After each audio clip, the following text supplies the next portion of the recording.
I'm here, my man Curtis. Curtis, a draw today. It looked, to all intents and purposes, like this could be a very long day after that first half. So I guess to come back and score 2 goals in the second half and come away with a draw is, a result of sorts. I think we were quite lucky to get a result, to be fair, today, because I think in the first half there was a lot of defensive frailties. It was a little bit concerning because the thing is, obviously, they was going through like our midfield like a knife through butter. And the thing is, it was almost like men versus boys, because I have to give Liverpool credit. Like their midfield looked really amazing today.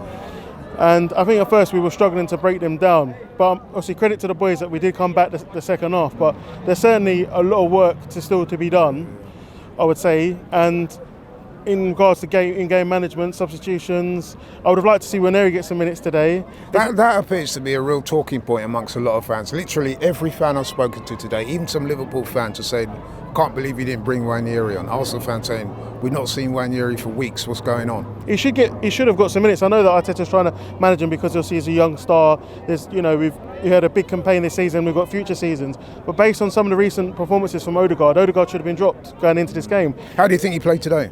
I don't think it was great in the first half. I think second half Odegaard upped the levels, and as a team we upped the levels, and we was obviously a lot better on the transition on the second half. But first half was really, really poor. Do you think the players are feeling a bit sorry for themselves in that first half?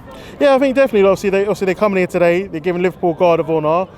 They probably weren't expecting to win the game today, and obviously their heads kind of dropped after the first goal went in. And the thing is, we were conceding a lot of shots in the first half, and obviously when the second goal went in, I thought it would be curtains. I thought we was going to lose the game. So credit to our boys. Obviously the second half, obviously Nwaneri got on the score sheet, Marina got on the score sheet. Disappointed to see obviously Marina get sent off, but I think what it comes down to, the level of quality in the Premier League is a lot different. I think Marina struggles in terms of like agility and speed. He's not the most fastest. Yeah, he's not the most mobile, but he tends to place the game in his head quite well. Yeah, obviously he's good. Apart from when he got sent off, because I thought that was poor from him there. It was a shame for him to get sent off, but I think obviously good for him to get on the score sheet today. But certainly in terms of left 8, I feel going forward we need to get another left 8.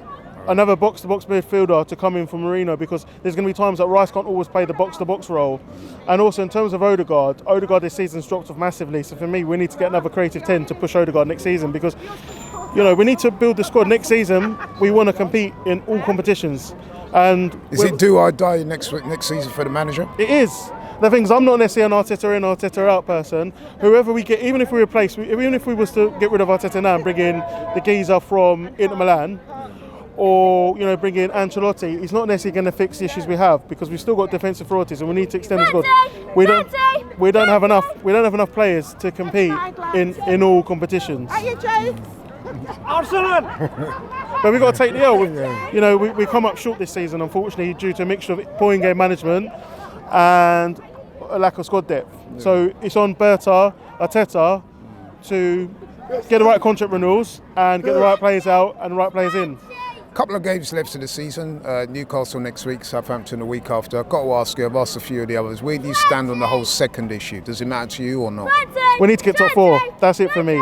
Ideally we should hold on to second spot, but my biggest thing is cementing top 4. I want to be playing Champions League football next season. I don't want to be playing in Europa League. Yeah, I think we need at least 1 point to do that. 2 games, so we should do that. But yeah, in terms of... We shouldn't underestimate Newcastle though, they're a good side. No, not at all, man. I mean, we haven't beaten them this season yet, so yeah, we definitely can't underestimate them. That's going to be a big game, right? And the thing is, it's going to be a massive game, and obviously we've lost to Newcastle, home and away in the Carabao Cup, so there's going to be a lot of pressure on the boys to deliver next week and on the manager. Also, there's going to be a few players out. I mean, Mourinho won't play. Trossard, we're hearing he's picked up an injury. There's another injury. Who's the other guy? Rice, Declan Rice, yeah. So the manager's going to have to be very eventful when it comes to the starting lineup, but I expect a result. I know it's going to be difficult because obviously they're really, really good attacking wise, Newcastle, but we've got to get a result, because even going away to Southampton, we shouldn't just underestimate Southampton that we're going to roll them over. So City thought that, and look what happened to them. Exactly, and ideally we need to win the last 2 games and finish the season on a high. We need to play with pride and get a result. Yeah. Well said, thank you very much.